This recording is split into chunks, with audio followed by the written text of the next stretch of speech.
आप ये video YouTube पर देख रहे हैं तो हमारे चैनल को सब्सक्राइब करें और बेल आइकन को दबाना ना भूलें। सतगुरु आए दया करी ऐसे दीन दयाले, बंदी छोड़ वृत्तास का जठ रगनी प्रतिपाले।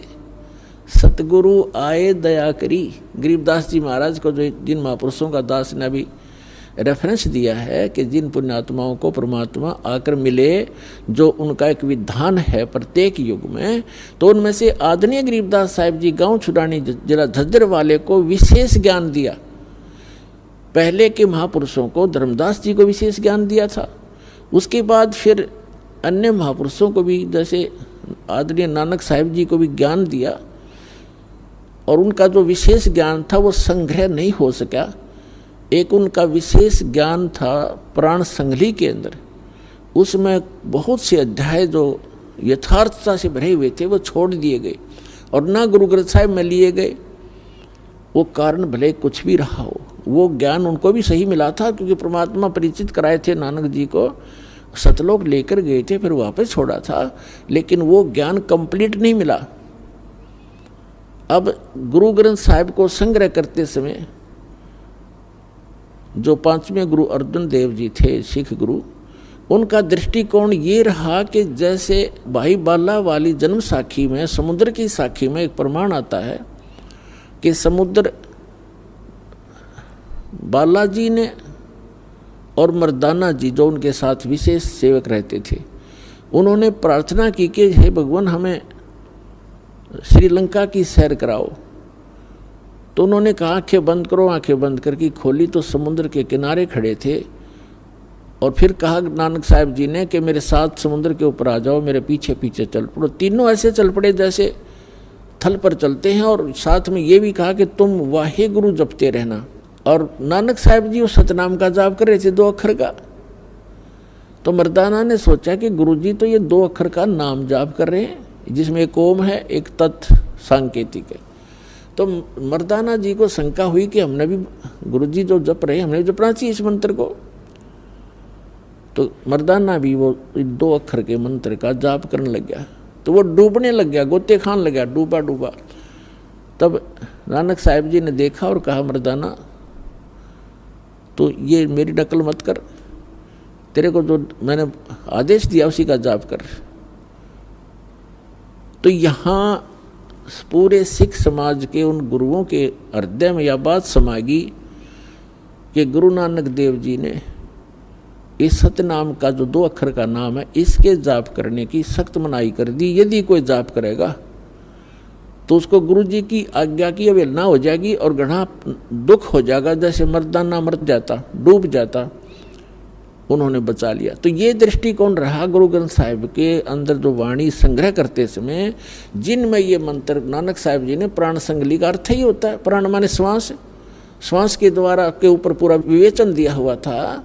जैसे कबीर साहब कहते श्वास उश्वास में नाम जपो, व्यर्था श्वास मत खो, ना जाने इस श्वास को आवड़ हो कि ना हो। आप आरती में पढ़ते हो श्वासा पारस भेद हमारा, जो खुद जैसे उतरे पारा। ये प्राण संगली है। इसका विस्तार से वर्णन किया था दोनों मंत्रों का, लेकिन तीसरे मंत्र की फटक किसी को नहीं लगने दी, किसी भी महापुरुष ने सतनाम का। तो यहाँ एक लीला थी उनकी।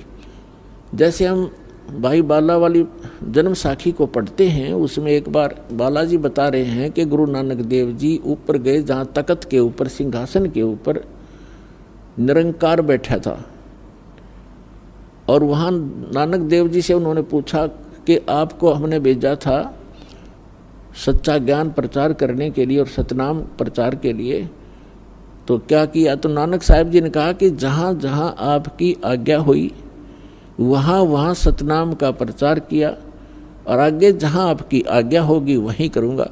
तो इन महापुरुषों को सबको हिदायत दी थी कि धर्मदास जी को कबीर परमात्मा ने कहा था, धर्मदास मेरी लाख दुहाई, और ये मूल मंत्र, ये मूल नाम, सार शब्द और मूल ज्ञान ये है जो दास के पास उपलब्ध है, ये मूल ज्ञान है। और मूल मंत्र है तो उस समय इन सभी महापुरुषों को मना कर दिया था, तो आप स्वयं जाप कर सकते हो, मोक्ष प्राप्त करो, और इनका एक एफिडेविट अपनी अमृतवाणी में लिख देना। अब देखो परमात्मा की लीला, यदि आज हम भाई बाला वाली जन्म साखी के अंदर ये प्रमाण नहीं जानते, नहीं पढ़ते और नहीं मिलता हमें, तो बाकी तो गुरु ग्रंथ साहिब के अंदर ये मंत्र छोड़ ही नहीं रखा, वो वाणी संग्रह नहीं की। तो परमात्मा कहते हैं हम सौ छल छिद्र मैं करूं अपने जन के काज। तो हमारे लिए एक ऐसा प्रमाण रख दिया जैसे मिटाया नहीं मिट सकता यो, और इसको कोई नकारा नहीं कर सकते कि नानक साहब जी सतनाम कौन सा जाप करते थे, और जिस नाम के जाप करने से उन महापुरुषों का मोक्ष हुआ है, उसी से आप सब और हम का मोक्ष होगा, और किसी मंत्र से नहीं हो सकता, चाहे कितना जाप करो अन्य मंत्र का। अब वाहेगुरु और सतनाम क्या चीज़ है? सतनाम तो सच्चा नाम जिसका 2 अक्षर का मंत्र है, और वाहेगुरु जैसे वाह वाह वाह कहते ना, किसी एक अच्छी वस्तु को देखकर हर्ष में निकलता वाह तेरे की, वाह तेरे की, और एक आश्चर्यजनक शब्द है ये। जब परमात्मा सत्य पुरुष एक जिंदा महात्मा के रूप में आके बेई नदी से नानक जी साहिब जी को, गुरु नानक देव साहिब जी को सतलोक लेकर गए, तो वहां जाकर के परमात्मा को देखा एक सिंहासन पर विराजमान, और पूरा जो वहाँ की जो पृथ्वी है वो भी तेजों में है, और वहाँ सदाबहार वृक्ष हैं, सदाबहार पेड़ पौधे, और दूधों की दरिया बहती हैं, दहियों की दरिया बहती हैं, सारे पदार्थ वहाँ पर अथाह हैं। तो सिंहासन पर बैठे भगवान को देखा, तब परमात्मा ने कहा कि जाओ बच्चा, आपका सतनाम से यहाँ आना होगा। नानक साहिब जी ने कहा था मुझे यहीं रख लो भगवान। तब उनको कहा था कि आपकी जो भक्ति शक्ति है वो क्षीण हो चुकी है, आप इस बैटरी को फिर से चार्ज करो, मैं ऐसा मंत्र दूंगा जिससे आप फिर धनी बनोगे भक्ति का। और वो सतनाम है 2 अक्षर का सतनाम, जिसमें एक ओम है, एक तत् है, जो दास बताएगा कोड वर्ड है। और उस मंत्र को काशी में आकर प्राप्त करना, मैं वहाँ जुलाहे के रूप में आपको मिलूँगा। और तीसरे दिन नानक साहिब जी को ऊपर के सारा नज़ारा दिखा के सचखंड और सतलोक का सतपुरुष ने वापस छोड़ दिया, तीसरे दिन बेई नदी पर ही। उसके बाद पहली उदासी नानक साहिब जी की बनारस की थी। अब इस बात की जांच करते हुए कि जो ज्ञान मुझे प्राप्त हुआ है ये किसी अन्य संत के पास भी है कि नहीं, तो जगह जगह वो जो भी संत का बोलबाला उन्होंने रास्ते में सुना, पैदल जाया करते थे, पहले कोई साधन था ही नहीं, तो प्रत्येक के साथ गोष्ठी की और यही प्रश्न किया कि ब्रह्मा विष्णु महेश के माता पिता कौन है। जो मंडलेश्वर मिलते थे, जो गीता और वेदों के ज्ञाता कहलाते थे, उन्होंने एक 7 श्लोक सेलेक्ट किए थे गीता के, सप्त श्लोकी गीता कहलाती थी। तो उनसे प्रश्न करते थे कि गीता ज्ञानदाता जैसे 18वें अध्याय के 62वें श्लोक में अपने से न किस परमात्मा की शरण में जाने को कह रहा है वो बताओ। और गीता अध्याय नंबर 8 के श्लोक नंबर 5 में और 7 में तो अपने विषय में कह रहा है, 8, 9, 10 में वो किसके विषय में कह रहा है, उसकी भक्ति करोगे उसको प्राप्त होगे। इस तरह के प्रश्न करते हुए किसी के पास कोई जवाब नहीं था, तो बनारस में पहुंचे, काशी में। तो वहां जब देखा जाकर के कि जिस परमेश्वर को सचखंड में देखा था और जिंदा महात्मा के रूप में देखा था, वही धानक रूप में, जुल्हे रूप में कपड़ा बुन रहा है। अब जिसने आंखों देख रखा वो भूल पड़ सकती है इसको। तब उन्होंने कहा था, फाई सूरत मुल्क की वेश, ए ठगवाड़ा ठगी देश, खरासियाना बहुता बार, ये धानक रूप रहा करता। तो यहाँ जो वाहेगुरु के ऊपर बात आई थी, तो तब गरीबदास साहिब जी को भी परमात्मा मिले थे।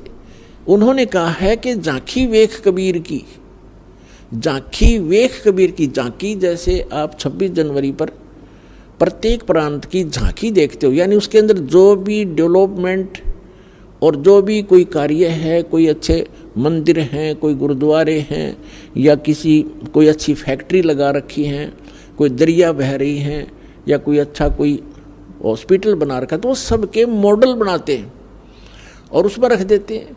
तो उनको सब बैठे हुए लोग देखते हैं तो उनको झांकी कहते हैं कि ये पंजाब प्रदेश की झांकी, ये हरियाणा प्रदेश की झांकी आप देख रहे हो, झांकी यानी वो सारा दृश्य नज़ारा। तो क्या बताया गरीबदास साहिब जी ने कहा कि झांकी वे कबीर की, नानक की तीवा अरवा सिखा के गल पड़ी वो कौन छुटावे था। यानी ये वाहे वाहे वाह तेरे की, और फिर नीचे आए कि ओहो वाह वाहे वाहे गुरु, ये तो वही है जो ऊपर देखा था, ये है सच्चा गुरु वाहे गुरु। और सतनाम मिले, सतनाम ये सतनाम 2 अक्षर का। तो तब उन्होंने ये कोड वर्ड रखे थे, किसी को बताए नहीं, ये बताने नहीं होते, इसलिए इसको सतनाम कहा जाता है। तो नानक साहिब जी कह रहे थे वाहे गुरु सतनाम वाहे गुरु, और परमात्मा ने मना कर दिया था कि प्यारी आत्मा अभी इसको डिस्क्लोज ना करना, सतनाम को, मेरी महिमा का गुणगान करते रहो। जो भी पुण्यात्मा मेरी महिमा का भी गुणगान करेंगे उनका भी साथ दूंगा मैं। और अभी नहीं, बिचली पीढ़ी जब आवेगी सबको शिक्षित किया जाएगा एक विशेष, क्योंकि कलयुग नाम इसका क्यों रखा कि इसमें सब मशीनरी कामयाब होंगी, मालिक देगा वो विधि और बुद्धि, और तब ये बच्चे मुझे पहचान पाएंगे। अभी आप कहोगे सारा कुछ कह सुन दोगे तो ये नकाल के दूत आने हैं, जैसे राधा स्वामी, धन धन सतगुरु, निरंकारी, आसाराम, सुधांशुर, ये सारे इस काल तक के ही ज्ञान का प्रचार करते, नाम लेते सचखंड और सतलोक का। ये राधा स्वामी, धन धन सतगुरु, जनोद वाला वो ताराचंद, और ये ठाकुर जी जितने राधा स्वामी पंथ से निकले हुए ब्रांच हैं, दिल्ली वाले, कृपाल मिशन, ये सारे एक कुएं का पानी है ये।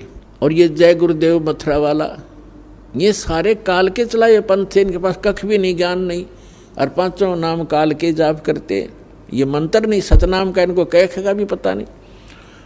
तो परमेश्वर कबीर जी ने कहा था कि अभी इसको डिस्क्लोज ना करना बच्चों, नहीं तो हमारा सारा मिशन फेल हो जाएगा, ये बच्चे मेरे पार नहीं हो पाएंगे। बिचली पीढ़ी जब आओगी, जब कलयुग 5500 वर्ष बीत जाएगा, तो 1997 में 5505 वर्ष कलयुग पूरा हो जाता है। उस समय इस दास को परमेश्वर आकर मिले थे, कबीर परमेश्वर, और उन्हें संकेत कर दिया था कि बच्चा बेशक से सतनाम का तो दान करना शुरू कर दे। 1994 में दास ने ये दीक्षा देना प्रारंभ किया था अपने पूज्य गुरुदेव जी के आदेशानुसार, और 1997 में मेरे गुरुदेव जी शरीर छोड़कर गए थे 26 जनवरी 1997 को। फिर परमात्मा मुझे मिले, मैं असमंजस में था कि ज्ञान कंप्लीट दास के पास, और अभी तक धर्मदास जी को भी ये कह रखा है कि धर्मदास मेरी लाख दुआई, ये सार शब्द कहीं बाहर ना जाए। तो उस समय तक दास ने विशेष ये सार शब्द नहीं बताया था, सतनाम अवश्य देना प्रारंभ कर दिया था। तब परमात्मा आए और कहा बेटा शुरू कर दे, डोंट वरी, अब आ गया वो समय। तो पुण्यात्मा ये वो समय है, इसके लिए सभी महापुरुषों से कहा था कि धर्मदास मेरी लाख दुहाई, ये सार शब्द कहीं बाहर ना जाई, सार शब्द बाहर जो पढ़ी ये बिचली पीढ़ी हंस नहीं तरी। फिर कहा था कि सार शब्द तब तक छुपाई जब तक द्वादश पंथ ना मिट जाई।